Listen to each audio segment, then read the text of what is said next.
na sua companhia.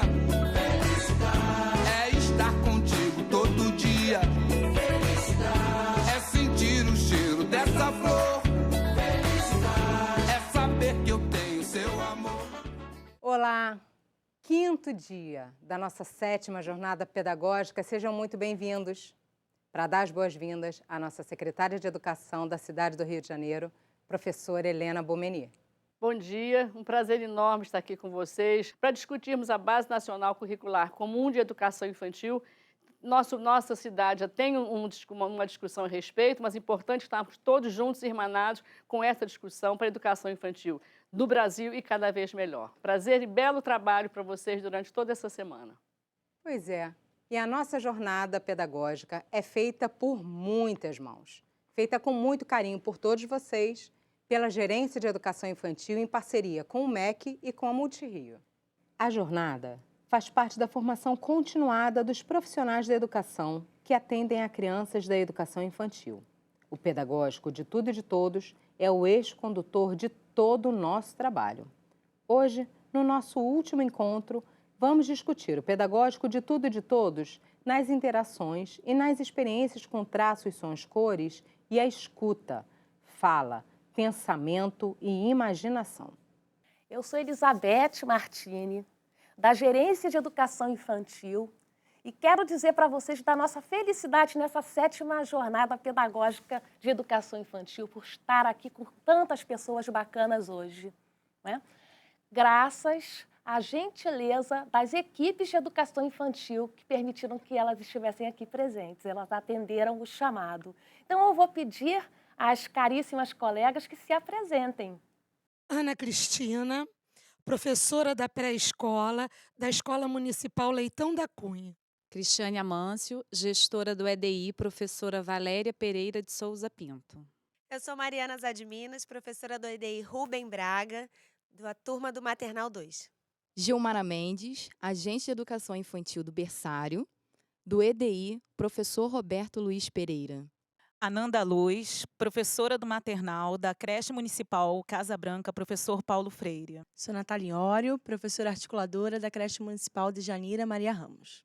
Sou Kari Maciel, professora do maternal 2 do EDI doutora Zilda Arnes. Eu sou Fabiola Gonçalves, professora de educação infantil do maternal 1 do EDI doutora Zilda Arnes. Geise Carla, sou professora de educação infantil do maternal 1 do EDI Pintano 7.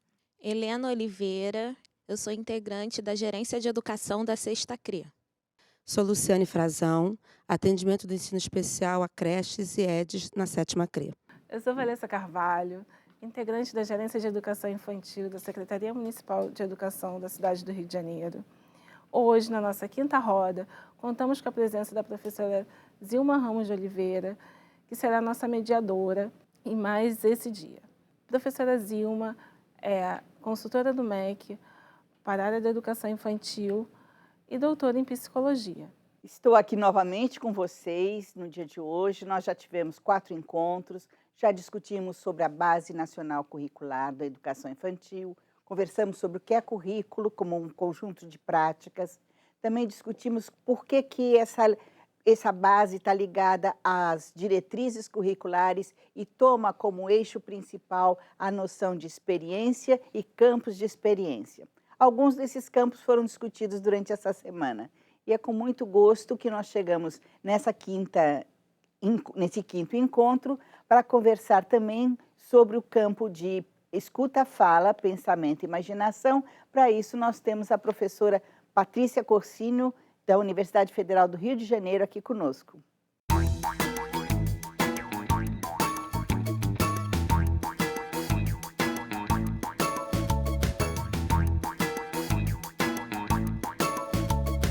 É pela experimentação que aprendemos.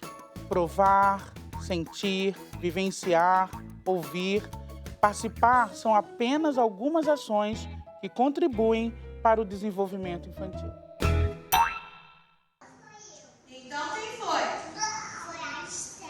A Esther. Tu? Sim. Então, quem foi? A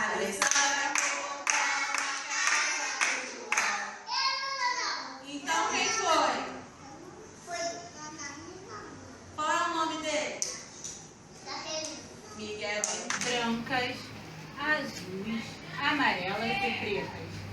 Brincam na luz as belas borboletas. Borboletas brancas são alegres e francas. Borboletas azuis gostam muito de luz.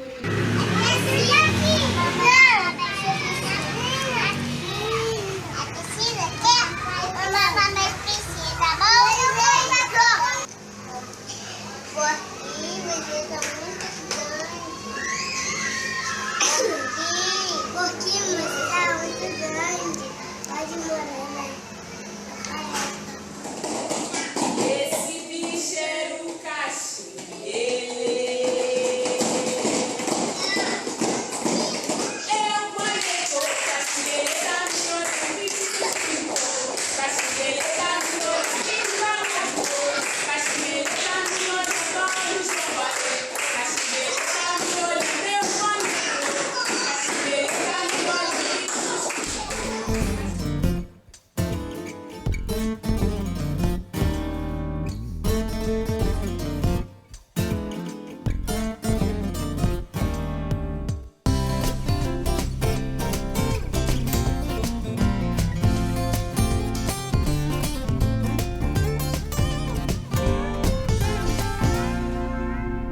Bom, eu queria começar aqui a nossa discussão trazendo uma frase do Manuel de Barros, né? É uma frase em que ele é uma epígrafe, na verdade, do livro dele sobre infância, que ele vai falar que tudo que não invento é falso. Tudo que não invento é falso porque tudo tem que passar pelo sujeito para que se torne, que faça sentido. Então, a vida, nessa relação com o mundo, com as coisas, com as pessoas, tudo tem que fazer sentido para esse sujeito. E esse sentido, a gente vai expressando esse sentido com o corpo, com palavras, mas também com todas as formas possíveis de expressão que estão disponíveis às pessoas. Então, a gente tem aí uma possibilidade de pensar o espaço da educação infantil como um lugar de experiências, mas um lugar de produção de sentido no coletivo. Então, quando a gente traz aí essas imagens das crianças brincando, das crianças cantando, das crianças lendo, das crianças em grupo, produzindo alguma coisa que também as constitui, né? A linguagem nos constitui porque nós nos comunicamos, nós nos colocamos no mundo e o mundo também nos é apresentado na linguagem. É com esta linguagem que o outro vai nos apresentando o mundo que nos cerca. Isso vai ganhando, né, essa dimensão simbólica desse sujeito que aprende, que troca com o outro. Então, a gente tem também discutido muito que as interações das crianças, seja ela com o outro, seja ela com as coisas, seja ela com os adultos, é uma interação que, na verdade, é uma interlocução, porque as coisas, elas falam porque alguém já falou sobre elas para a criança. Então, a gente entende que essa interação, ela, que é um dos eixos fundamentais da educação infantil, pelas diretrizes curriculares, né, é um processo de interlocução, em que isso vai ganhando significado e se tornando verdadeiro nessa perspectiva da produção de sentido. Então, a gente, ao falar de linguagem, de leitura, de escrita, de música, né, dos traços, a gente está falando daquilo que se fala e daquilo que se escuta, daquilo que se devolve, né, porque toda compreensão, né, o Bakhtin já traz essa questão, né, toda compreensão é uma réplica, é uma resposta. Né? Então, ao compreender, eu estou respondendo e me constituindo nessa resposta, implicada também nesse responder. Então, quando a gente trata, né, da linguagem nos espaços, não só da educação infantil, mas a gente trata de algo que não é uma área do conhecimento no sentido estrito. Ela perpassa, né, todas as áreas, ela perpassa as relações, as interações, as brincadeiras, né, que é outro eixo fundamental. A criança, quando brinca, ela fala com o outro, ela se coloca no lugar do outro, ela traz suas indagações também do mundo. Então, é fundamental esses espaços, são fundamentais em todos os sentidos, né? Dessa constituição dessas crianças nesse agir no coletivo da escola, seja ela a creche com os bebês, seja ela das crianças da pré-escola. Então, a gente está aqui trazendo uma reflexão, né, para que a gente possa, como o vídeo nos mostra, as crianças querendo estar em diferentes lugares, né? A criança querendo estar no lugar de quem ouve história e no lugar de quem conta a história. Mudar de lugar, né, para se sentir também autor daquilo que se faz.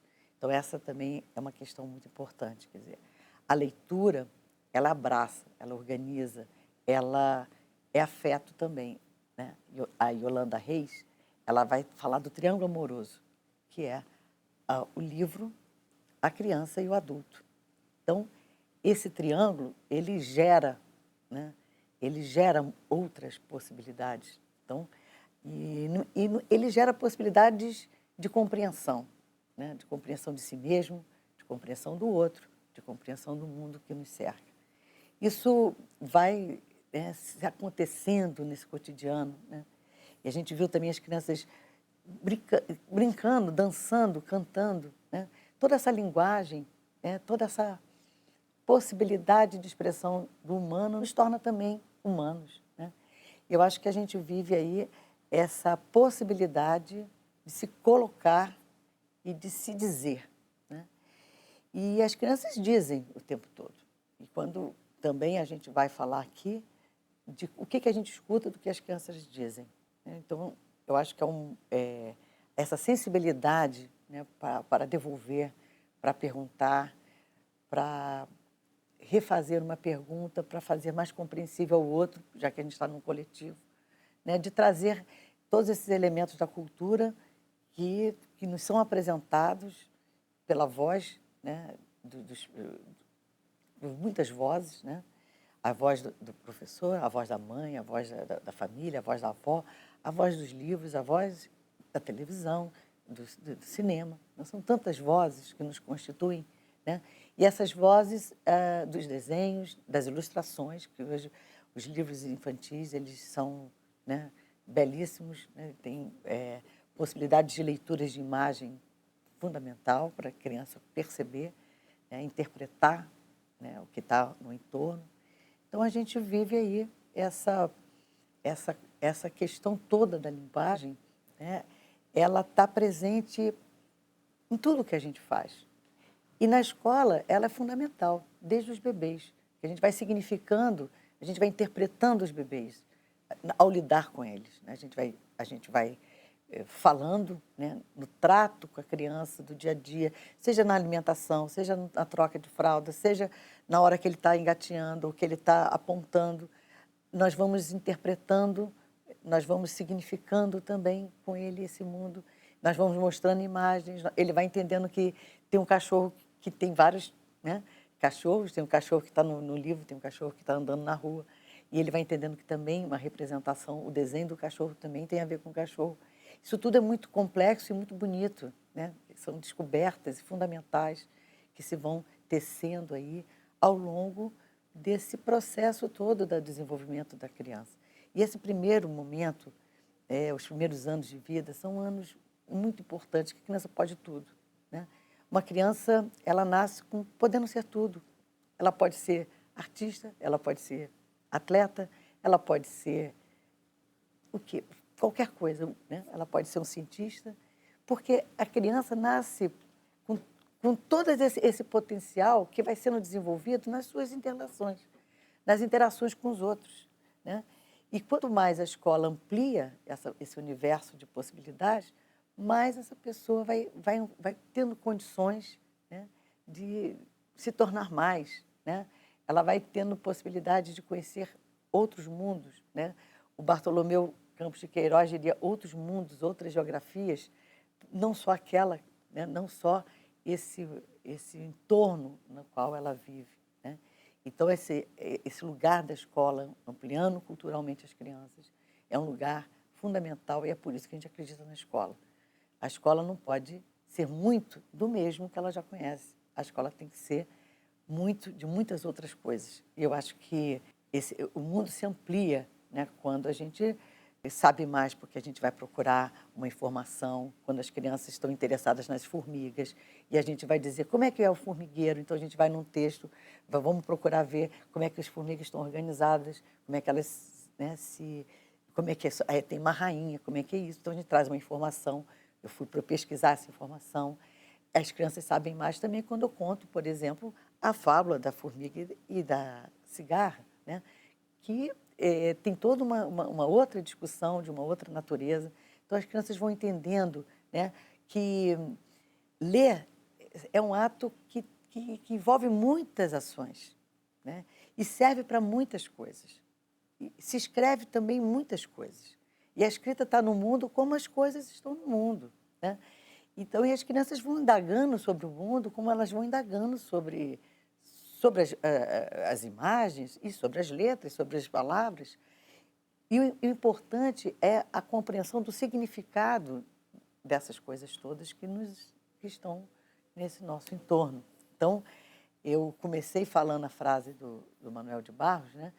Se aquilo que eu não invento, se não passa pela minha apropriação, se não passa por mim, né? Se eu só repito, aquilo, de fato, não me afetou, né? Não me pertence. Então, é como a gente vive esse mundo afetado pelo outro. E as palavras nos constituem, nos afetam, e a gente também afeta o outro pela palavra, né? A palavra do outro e a palavra desse outro são muitas, né? Como já falei, muitas vozes, né? Estão nos livros, estão em muitos lugares. Elas vão nos constituindo. E é importante que a gente sempre dê a nossa palavra, né? Pronuncie a nossa palavra. E que essa palavra possa ser escutada e também, né, devolvida de uma outra maneira. Dando sequência às falas da professora Patrícia, vamos assistir a um interessante vídeo.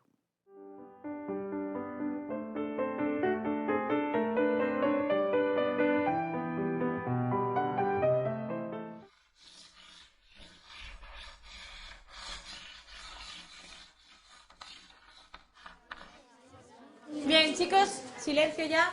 Para mañana quiero que me escribáis una redacción de la longitud que queráis, pero el tema tiene que ser el siguiente: los colores de las flores. Okay, now close your books, pick your things and line up.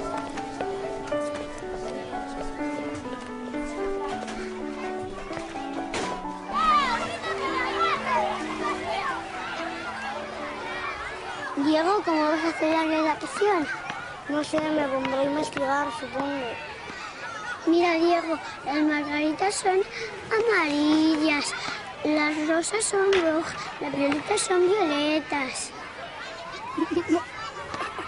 Javier, empieza la lectura. Con 10 cañones por banda, viento en popa toda vela, no corta el mar sino vuela, un velero bergantín. ¿Quién quiere seguir leyendo? Alex. Mira, Diego, creo que lo mejor es que hagas la redacción tú mismo. Estoy segurísima de que algo se te va a ocurrir. No.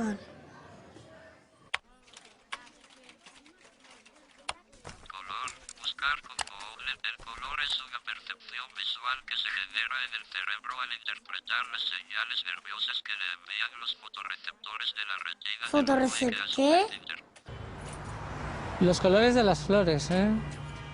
Pues a ver cómo sales de esta. Y entonces el caracol y el pajarito se pusieron a discutir quién se quedaba con la flor. Y el pajarito le dijo... mamá, repíteme esa parte. El caracol y el pajarito se pusieron a discutir quién se quedaba con la flor.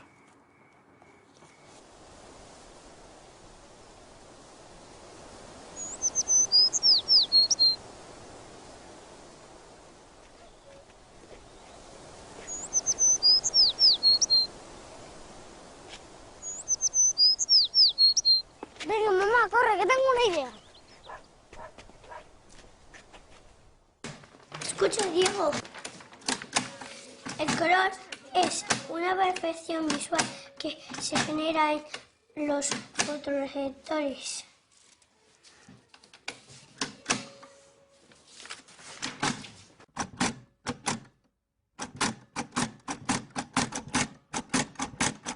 Las amarillas son las margaritas, que tienen un tallo muy largo. Mi hermana la usa para jugar al me quiere, no me quiere.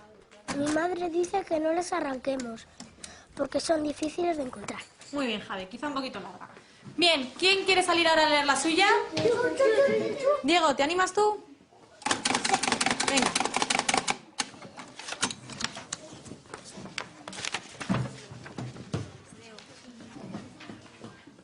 Las flores son de color pajarito y hay muchos colores de flores. Por eso hay tantos pajaritos, porque hay un pajarito para que cada flor tenga su color. También hay flores color abeja o color vaquita del campo. En el campo de...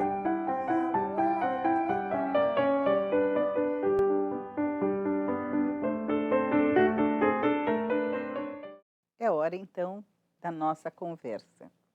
Quem quer começar com perguntas após esse vídeo tão instigante? A professora Patrícia pontuou algumas coisas da minha questão. Eu gostaria de ouvir a senhora também. As nossas orientações, elas já dizem que se aprende a falar e a ouvir, falando e ouvindo. Se aprende a ler e escrever, lendo e escrevendo. A base traz essa ideia também e diz que gostaria de romper, vem para romper com a escolarização na educação infantil. E a educação infantil tem um fantasma, seja pela ansiedade do professor, seja pela pressão da família, seja pela pressão do ensino fundamental, que é a alfabetização. E eu gostaria de ouvir que vocês teriam para contribuir com a gente sobre esse assunto. Quer começar, Patrícia? Eu já falo. Essa questão da alfabetização, ela é interessante que quando as crianças de 6 anos passaram para o ensino fundamental de 9, essa foi um grande problema, né? Eu escrevi um texto no livro de orientações e fui chamada para muitos lugares para falar desse tema. Então, agora que as crianças de 4 estão indo para a educação, obrigatoriedade, né? Educação infantil, né? Aqui no Rio a gente sabe que já está bem resolvida essa questão da universalização dos 4 anos, mas isso também continua sendo uma questão, né? Porque é como se as crianças... A ideia de que a escola, né, a gente vai necessariamente aprender a ler e escrever e contar, né? Já vou eu logo novamente citar o Bartolomeu Campos de Queiroz, que ele quando foi para a escola aos 7 anos, ele falou assim, algo muito misterioso estava me cercando, né? Eu teria que deixar de brincar, mas ao mesmo tempo tinha aquela curiosidade de encher o papel com as sabedorias da professora. E é interessante que a gente acaba se detendo na alfabetização e não naquilo que eu falei inicialmente, né? O que faz sentido para aquela criança. Porque a escrita está na escola, né? A escrita está em todos os lugares, a escrita está na vida dessas crianças. Agora, o que faz sentido? Então, assim, o que interessa as crianças escreverem e na educação infantil? Porque eu acho que a gente está aí trazendo a escola, o que a escola faz com a leitura e com a escrita? Porque se a gente acha que alfabetizar é pegar as letras e fazer a relação fonema-grafema de uma forma mecânica, eu vou dizer que a gente não pode fazer isso nem no Fundamental 1, muito menos na educação infantil, né? Então, a gente aprende a ler lendo, como você falou, e a escrever escrevendo, mas escrevendo o quê? Aquilo que faz sentido. O que faz sentido é o que eu vou me expressar, é o que eu vou registrar, é aquilo que passou ali para o grupo, né? Aquilo que faz sentido naquela situação. Né? Não é aquilo que vai ser para um futuro, nem aquilo que vai ser para o amanhã. Né? É para o hoje, para agora, para a minha interação com o outro naquele momento. Então, a gente pode aprender, sim, e se aprende muito, né? Mas, primeiro, os usos, primeiro, por que eu leio, por que eu aprendo, por que eu escrevo, né? Seriam muitas outras questões, mas a gente pode, então, continuar as perguntas, para depois a gente até retomar né, a esse ponto. Eu queria falar, Valessa, a seguinte questão do que você falou. A base deve romper com a escolarização. Pegar essa frase, vamos pensar, que ela deve romper, ela se propõe a isso.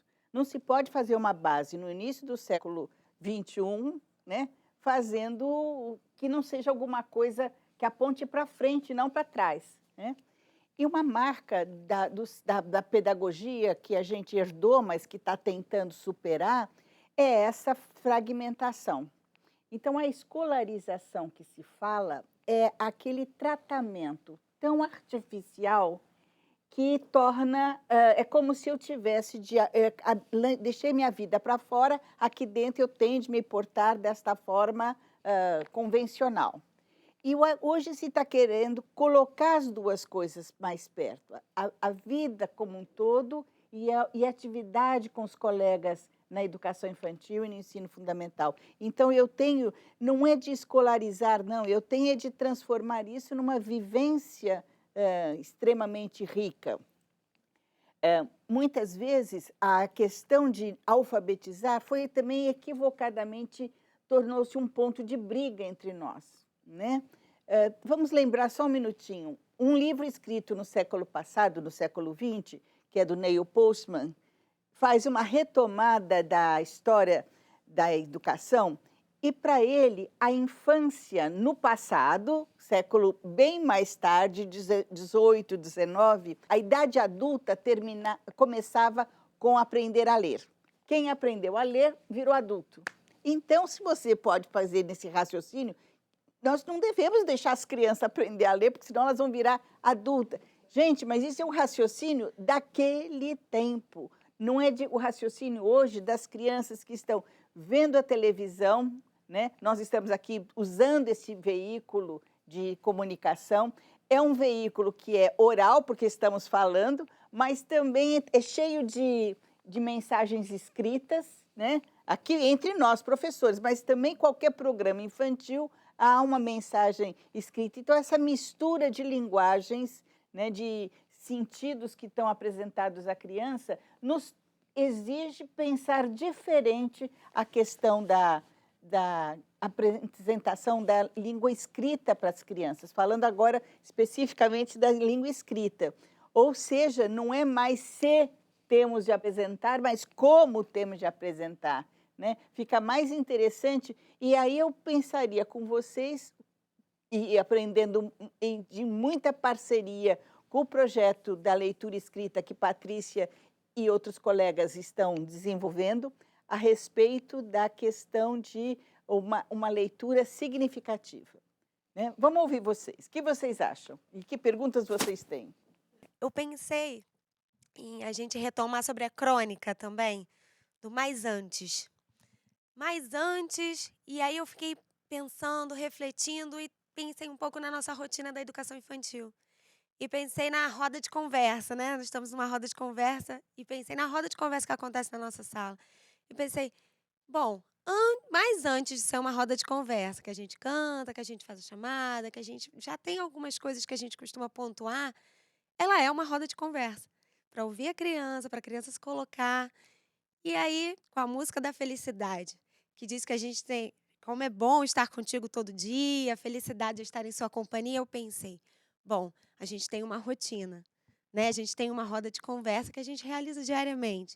Então, como a gente pode, como educador da infância, contribuir para essa criança ser feliz todo dia? Como essa rotina, volte-se mais antes, como a gente consegue contribuir para essa felicidade diária? E até complementando o que a colega está falando, é justamente isso, como a gente atrair, já que a gente está pensando numa ruptura, vamos dizer assim, como a gente vai atrair, mudando essa visão de escolarização na educação infantil, como é que nós vamos atrair esses educandos, esses futuros educandos, né? E só para instigar mais um pouquinho a conversa, né? Lembrando que a roda é circularidade, circularidade circula mais do que saberes, porque às vezes a gente olha escola, só pensa no processo do saber.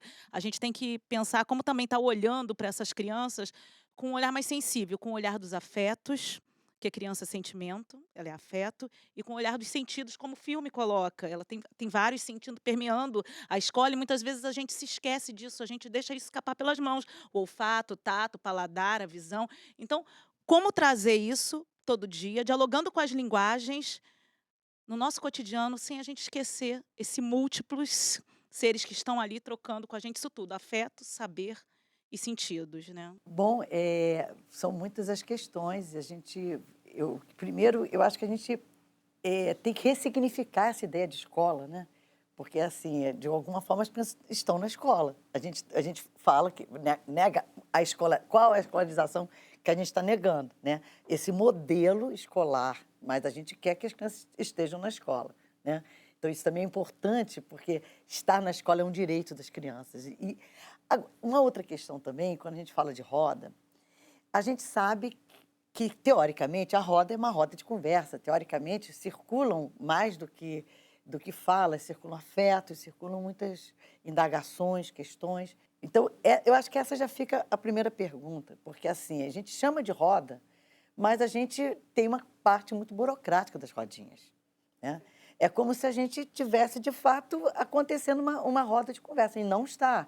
Porque a gente, às vezes, passa o turno para a criança e a gente, e a gente passa o turno, a gente, às vezes, não dá nenhuma volta daquilo que a criança falou. E outra coisa importante, fazer com que um também converse com o outro e escute o outro. A gente, às vezes, precisa devolver, olha, ele falou tal coisa, o que você acha? Você também concorda? A gente também provocar essa roda, fazer girar, de fato, a roda, né? Então, assim, já fica essa questão, né? Porque, às vezes, a gente faz, sim, uma parte de rotina, de falar. A gente viu no vídeo, né? A professora cantando, sabendo um bom dia, quem chegou, quem está. Mas isso, às vezes, é mecânico. Então, como é que a gente desconstrói, né? E a gente faz, de fato, com que as crianças entendam que ali é um lugar que a gente pode falar, que alguém vai escutar, que a gente possa trazer coisas. Vou colocar uma questão. A roda de conversa, o importante não é o aspecto formal da roda. A conversa tem que rodar. Se a conversa fica parada no professor, não está rodando. E a palavra conversa é versar com alguém. Versar é a palavra. Então, nós podemos fazer roda para planejamento, podemos fazer roda de bom dia, mas não chama só de roda de conversa, senão a gente estraga aquela ideia de que o conversar é a produção da escola, sabe? Então, eu gosto sempre de lembrar isso. Trabalhar em roda, falar para as colegas, ser mais ativo, não tem problema, só não chama isso de roda de conversa, porque a conversa é exatamente o foco em todos e não apenas no professor. A descoberta da infância foi pelo século XIX, né? Descobriram que aquelas crianças pequenas eram infantes. Muito bem. E foi bem no período do romantismo, né? Eu acho que se dourou muito a pílula de que a infância é o lugar onde eu fui feliz e eu saí dali, né? E aquele é o espaço da felicidade, quando a gente sabe que não é bem assim. Na verdade, nem no século XIX era assim, né? As crianças trabalhavam, entravam em minas de carvão, né? Até que essas condições mudassem, né? Eu vim aqui hoje, eu fiquei muito impressionada já, você me afetou, assim, a questão de afetividade, porque eu vim pensando assim, como a gente faz para a criança ter voz? Aí você me disse assim, mas a criança fala o tempo inteiro, né? A grande questão é monólogo ou é diálogo que a gente quer, né? Então, é só uma provocação. Essa descoberta da infância, que se tem algumas teses, especialmente do Arrier, que vai falar dessa questão, a gente não pode entender de uma forma fechada, porque a invisibilidade das crianças, ela é hoje também, né? Então, qual é a visibilidade? Quais são as crianças que são vistas, né? Quem vê e qual criança que pode ser vista? Então, acho também a gente trazer para essa reflexão, né?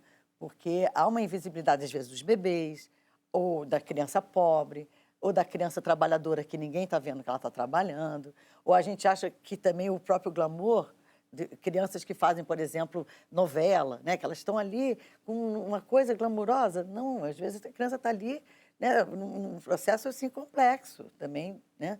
Então, às vezes, qual é a visibilidade e qual é a invisibilidade? Eu acho que, de fato, a gente está aí, né, pensando que todo o trabalho tem muito a ver com a minha forma de pensar a infância e com esse encontro, né, dessa criança que nós fomos, né? Então, eu acho que também é importante a gente entrar diariamente em contato com essa criança, né? Como é que... Porque tem um mito da infância feliz, e tem inclusive um livro com esse título, né? Assim, que ela vai pegar, ai, que saudade, aquele do Casimiro de Moraes, não, como é que é? Do Casimiro, né? Que ela vai falar assim, ai, que saudade que nada, eu era maltratada, eu era subjugada, não tenho saudade nenhuma, né? Que saudade da minha infância querida que não volta mais. Então, ela vai justamente questionar, espera aí, mas eu tinha que usar uma roupa assim, todo mundo mandava em mim, né? Então, é interessante, porque a gente tem esse mito de que a infância é feliz, mas basta a gente olhar para a infância da gente, né? Nem sempre foi tão feliz assim, né? A gente também teve momentos que não foram tão felizes, né? Que alguém falou alguma coisa que a gente não gostou, que a gente viveu uma situação constrangedora, que a gente perdeu alguma coisa, né? Então, a gente tem que viver pensando nas perdas, né? Não é só na felicidade. Acreditamos muito nessa troca maravilhosa que está acontecendo, né? E, assim, a gente tem observado diariamente que as crianças trazem seus valores, seus conhecimentos e, com isso, os seus significados, né? E, assim, baseado no filme que nós vimos, né, As Cores das Flores, traz a gente uma reflexão de como é a nossa postura na questão do ouvir. E isso me chamou muito a atenção enquanto profissional, né? Até que ponto nós temos essa postura do ouvir aguçado. E, assim, eu gostaria de saber das senhoras, né, como que, com a experiência que vocês possuem, né, que troca que vocês deixariam para a gente em relação ao profissional da área de educação ter o ouvir aguçado, não somente no ouvir a voz daquela criança, a voz da fala, mas a voz, a expressão da linguagem que essa criança expõe. O tempo da escola é uma coisa horrível, né? É um tempo todo entrecortado. Então, a gente não tem nem tempo. Às vezes, a criança está falando, não, vamos, corre para cá. Né? Às vezes, assim, não, está na hora de... Mal acabou. Isso em qualquer escola, né? A gente não vê só na escola municipal, não. Isso em todas. É uma coisa de uma rotina que atropela, né? Então, às vezes, tem coisas mais importantes do que ouvir. A criança no meio falando alguma coisa, não, peraí, está na hora do... Peraí, né? Como é que a gente pode também dar um pouco mais de tempo? Faz menos coisas, talvez, né? Para a gente poder fazer com melhor qualidade, para ter essa escuta. A gente trabalha com as crianças e precisamos talvez passar por um período, isto talvez seja a desconstrução da escolarização, um período de reconhecer o nosso analfabetismo, ou seja, eu preciso conhecê-los, não é que eu sei tudo, né? Vamos fazer o seguinte, vamos parar de falar eu vou dar aula, ou eu vou dar leitura. Porque se eu falo que eu vou dar, eu tenho, você não tem. Então, eu não vou dar, nós vamos juntos viver leituras, nós vamos juntos viver, sei lá, a exploração do espaço, etc. E aí entra uma coisa interessante, eu me lembro de uma situação de ouvir a criança. Ontem, Paulo Fock, o colega que veio aqui, mostrou dos bebês. Como é que, no mínimo corporal de um bebê, já tem uma fala. Já tem uma fala. E a gente, se não pega aquela fala, ele até obedece, mas no sentido do susto. Ele estava numa, a gente joga para outra atividade e ele se assusta com isso. Não tem continuidade, não tem narrativa, não tem uma experiência que se forma para ele pequeno, né? Tudo muito cortadinho. Uma vez, Agora, saber de criança, mais do que saber leituras de psicologia, estou falando por causa da psicologia, não, então nós vamos estudar Vygotsky e Vallon. Tudo muito importante, e uma vez eu estava falando com pessoas, com um grupo de educadoras sobre Vallon, eu era sempre interrompida por uma moça que falava assim, mas isso é o Vinícius. Eu dava um exemplo assim, eu falava sobre o Vallon, não tinha um exemplo na hora, ela me falava o exemplo do Vinícius, a descrição dela era perfeita, mas perfeita porque eu estava falando. Aí eu seguia um pouco mais, falava de outra coisa, ela falava, mas é a Mariazinha. Aí ela descreve a Mariazinha, encaixava desse jeito, muito melhor do que eu estava falando. O que eu estou querendo dizer com isso? Que, na verdade, essa sensibilidade dessa professora era mais do que qualquer teoria que ela pudesse ver, embora a teoria ajudasse. Ela gostou demais de saber das questões. E mais tarde, conversando com uma outra pessoa, ela disse, Dona Joaninha é assim porque ela é filha de jardineiro. Ela cresceu falando com as flores. E aí a gente pode ver esse filme de hoje. Né, a sensibilidade o menino sendo sensível para ler a proposta da professora e, de alguma forma, uma escola e os colegas, me impressionou muito os colegas dando espaço para ele e a escola dando voz para ele, pelo menos no número da máquina, né? Quer dizer, se ele nem tivesse máquina, como é que ele ia produzir algum texto? E essa é a nossa questão de conhecimento das crianças e de dar a elas uma centralidade maior. Né? Mas nós podemos passar. Claro, Não. depois aqui a gente fala. Porque quando você coloca a questão do conhecer as crianças, era justamente isso que eu estava pensando, que me remonta ao filme, né, As Cores das Flores, e a essa questão da afetividade que a Patrícia colocou. Quer dizer, o afeto que regula as nossas ações, ele está no tato, ele está na audição, ele está na visão, ele está nos nossos sentidos, porque a maneira, né, como nos pegamos, como nos ouvimos, vai regulando a maneira como eu vou interagir. E aí eu fico pensando no percurso que o menino fez para desenvolver a proposta. Quer dizer, em algum momento ele precisou escutar os amigos, em algum momento ele tocou no livro, e aí ele pede para a mãe repetir, mas o toque ali do livro, né? Em algum momento ele vai para a natureza, e aí ele vai fazendo as relações com as imagens com que ele já tem ali. Mas, de alguma forma, para que nós, educadores, possamos perceber esse percurso para cada criança, temos que estar sensíveis a eles. E aí, uma questão que fica é possível educar para essa sensibilidade? É possível, em algum processo nosso de formação, de educação infantil, nos formarmos para essa sensibilidade? E aí eu queria ouvir um pouco de vocês a esse respeito. Eu acho que talvez a nossa formação precisasse incluir, né, aflorar mais essa sensibilidade para o outro. Né? E o filme foi muito interessante porque a gente vê que cada um também, se eu estou pedindo algo mais poético, algo mais aberto, que cada um pode definir com o que tem. E ali o menino ele foi estabelecendo aquelas relações para poder fazer a definição que a professora pediu, para fazer a redação. Né? E ele acabou fazendo poesia pura. Né? Ele acabou trazendo, né, a poesia, porque as palavras ele foi juntando algo que talvez fugisse daquilo que a palavra informa. Né? Então, ele traz a palavra para além da informação. Né? Então, e agora, como é que... Aí você traz a questão mesmo da professora. Quer dizer, ele não respondeu, talvez, uma resposta que é comum, uma resposta que a gente gostaria, que estaria dentro de uma lógica mais instrumental, digamos assim. Né? Mas as crianças, elas têm muitas lógicas. E a gente também não querer que... A criança não está na medida do professor, a medida do adulto.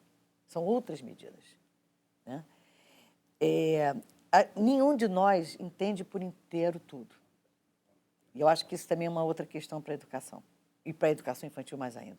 A gente entende por partes, né? Algumas coisas a gente entende de um jeito, outras coisas a gente entende do outro, e as crianças também são assim, né? Claro que isso vai se ampliando ao longo da nossa vida, a gente vai ampliando os conceitos das palavras, a partir das nossas vivências. Mas a gente também precisa estar nessa sensibilidade, né? Que eu acho que... E a gente está aqui falando de educação infantil. Então, aquele menino, ele tem né, já está dentro de já escreve, já está... Né, já está em outro momento. Né? Os bebês, isso é tudo muito... Né? Essa sensibilidade vai exigindo mais da gente, porque ele não vai elaborar uma frase tão bem estruturada, ele vai estar aprendendo a elaborar, às vezes é uma palavra, é um gesto, né? Como é que a gente interpreta aquela palavra, aquele gesto. E isso vai se dando, né? E quando você sabe que é ouvido, você também entra na interlocução, né? Porque também é comum a gente ver alguns mais silenciosos na turma, e qual é a voz que a gente vai dando para circular, né? Como a Zilma falou, que seja uma conversa, né? E não algo que ninguém se ouve, ninguém se coloca. Então, a formação nossa tem que passar por isso tudo, né? Não é só pelo Vygotsky, né? Não é só pelo Vallon, né? Também mas não é só, né? E vocês? Então, eu gostaria de direcionar também, é uma complementação mais para a senhora e para a Patrícia, em relação a uma poesia que eu gosto muito. Eu acho que o filme, ele retrata muito essa questão das 100 linguagens da criança, né? Então, é o papel do educador de observar essas 100 linguagens o tempo todo, não só através de uma escuta, mas através do olhar, porque essa criança mostrou o tempo todo as diversas formas que ele vai construindo as suas múltiplas aprendizagens, e o educador tem que estar muito sensível nesse processo, né? Tem um poeta que fala muito que o educador precisa ser educado o tempo todo, e é esse o nosso papel enquanto educador, partir dos interesses das crianças, e o quanto isso é difícil, né? O quanto isso, às vezes, em algum momento, o educador fica sensível quando a criança chama a atenção para algum fato e o educador quer dar o seu desenvolvimento do planejamento. Então, a necessidade do educador parar e levar em consideração essa aprendizagem que a criança está trazendo, porque ele aprende através daquilo que faz, que tem significado para ele. Então, quanto é importante nós estarmos atentos mesmo a esse processo, a valorizar aquilo que a criança está trazendo para a gente, né? E partindo desses interesses. Só complementando assim o que a Karen está falando, na verdade ela falou das 100 linguagens, lembrando que a gente não só fala, nós falamos através do olhar, dos gestos, das brincadeiras que a gente julga tão importante, né? E de fato a imaginação, principalmente, que é onde a criança traz o faz de conta, né? Onde a criança se interage, a criança descobre, a criança fala e traz o que ela realmente vive, se constitui enquanto sujeito nessa sociedade, o seu lugar, o seu papel, enfim. O vídeo trouxe lindamente isso os documentos, o que os documentos nos dizem, né? O professor enquanto mediador, a escuta, o pensamento, a imaginação, até ele chegar naquela poesia, o quanto ele imaginou, o quanto ele criou dentro da cabeça dele, até ele verbalmente expressar isso. Então, assim, antes da gente chegar no final, na roda de conversa, na conversa de fato, lembrar que existem, ou perceber, o olhar sensível, perceber que existem 100 linguagens, né? E que a criança não só verbaliza, mas ela fala através de inúmeras formas, né? Qual a importância da gente observar esse momento deles autonomamente, né? Entre eles, porque é diferente quando a gente interage, quando eles se sentem mais no momento só deles. Qual a importância da gente observar essa parte também? Você já disse, né, que é importante, né? Por isso que eu tenho trazido a perspectiva hoje que eu tenho defendido, é uma perspectiva dialógica da educação, dialógico-discursiva, né? Não tenho mais trazido uma perspectiva nem construtivista, né? Porque eu acho que o dialógico, né, ele vai nos colocar frente a essa possibilidade, né, de pensar que nós estamos dentro de uma grande corrente de comunicação e que as crianças fazem... se eu também não observo, né, elas entre si, eu também muita coisa vai ficar fora, né? Porque quando você fala assim, não naquele momento que a gente está comandando, a gente tem que também organizar um cotidiano em que a autonomia das crianças seja valorizada, né? Porque esse fazer, ela tem que escolher coisas, não só aquilo que a gente está o tempo todo fazendo, né? Ou mandando fazer, ou sugerindo fazer. Então, a gente também tem que ter um espaço organizado, né? De maneira que aquele espaço também instigue, que provoque relações. E na pedagogia italiana, eles chamam do espaço como um outro educador, né? O Aldo Fortunati fala de uma pedagogia indireta, né? Que pedagogia indireta é essa? A gente organiza o ambiente para que a gente possa favorecer as interações e você poder estar observando, né? Também a gente tem usado muito essa palavra mediador, né? O que faz realmente a mediação é a linguagem, né? Não são pessoas, né? Então, essa possibilidade das crianças escolherem, falarem entre si, né? Buscarem brincadeiras ou inventarem coisas, vai depender daquilo que a gente disponibiliza. Então, se você tem um espaço organizado em cantos, ou alguns espaços que você tenha, por exemplo, massinha, né? Alguma coisa ali eles vão fazer com aquela massinha.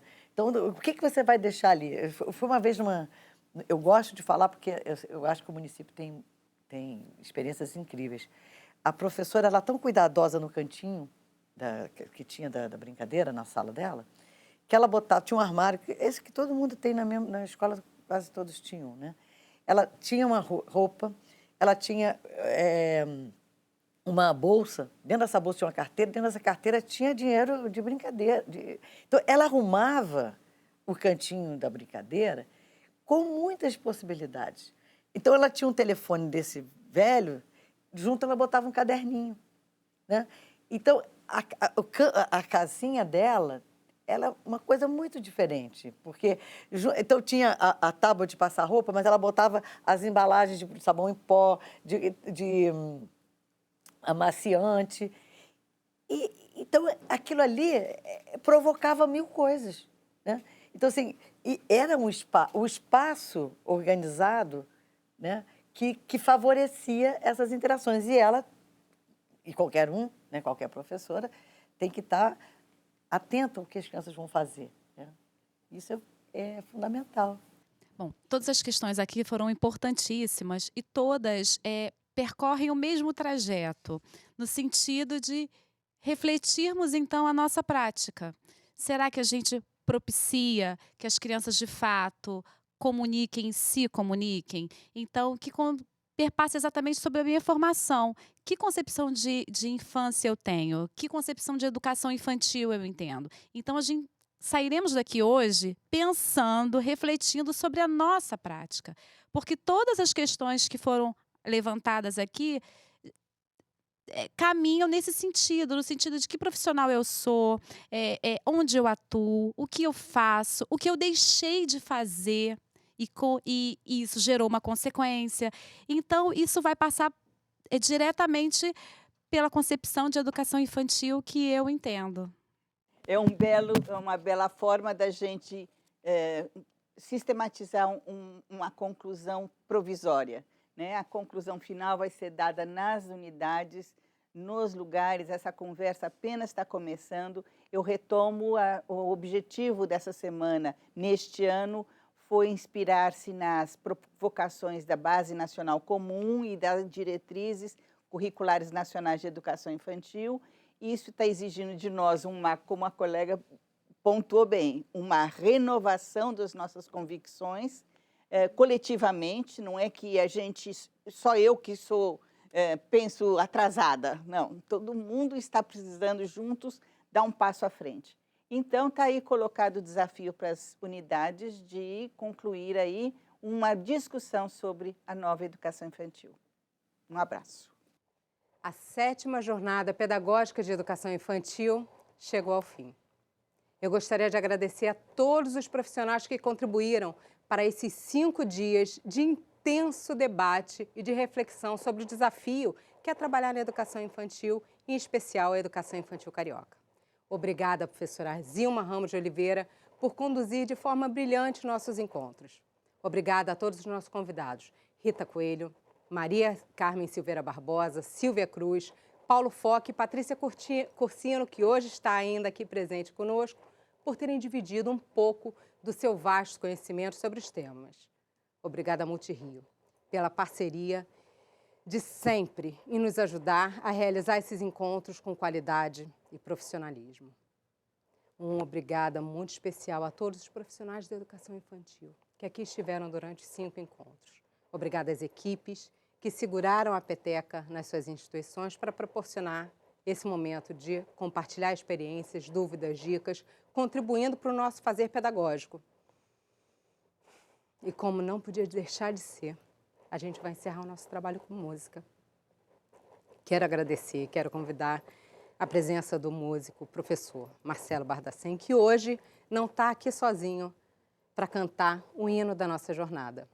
Hoje, além do Marcelo, temos aqui um dos autores da música Felicidade, Pretinho da Serrinho nosso.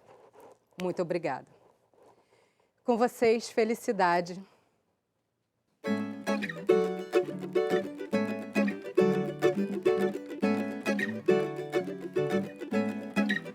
Felicidade é viver na sua companhia.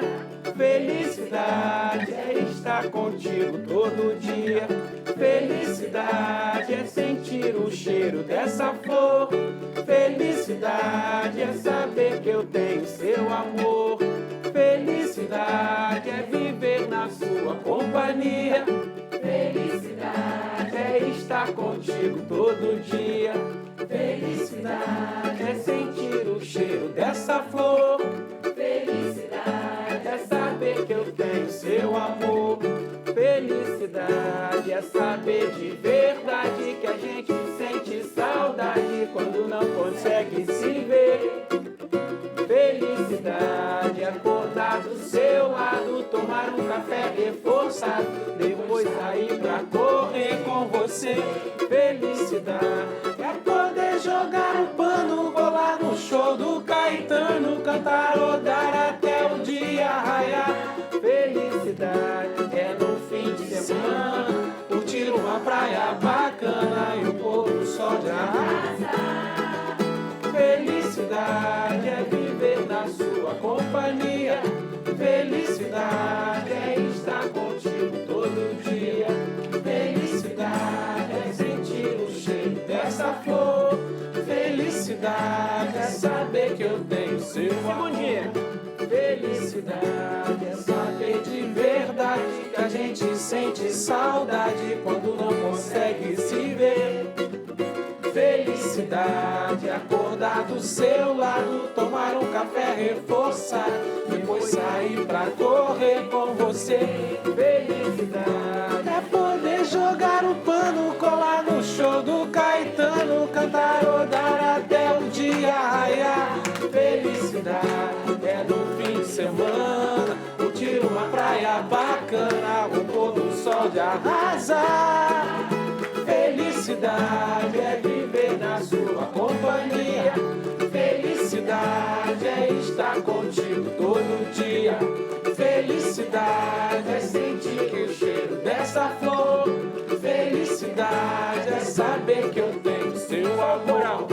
Felicidade é viver na sua companhia. Felicidade é estar contigo todo dia. Felicidade é sentir o cheiro dessa flor. Felicidade é saber que eu tenho seu amor. Felicidade.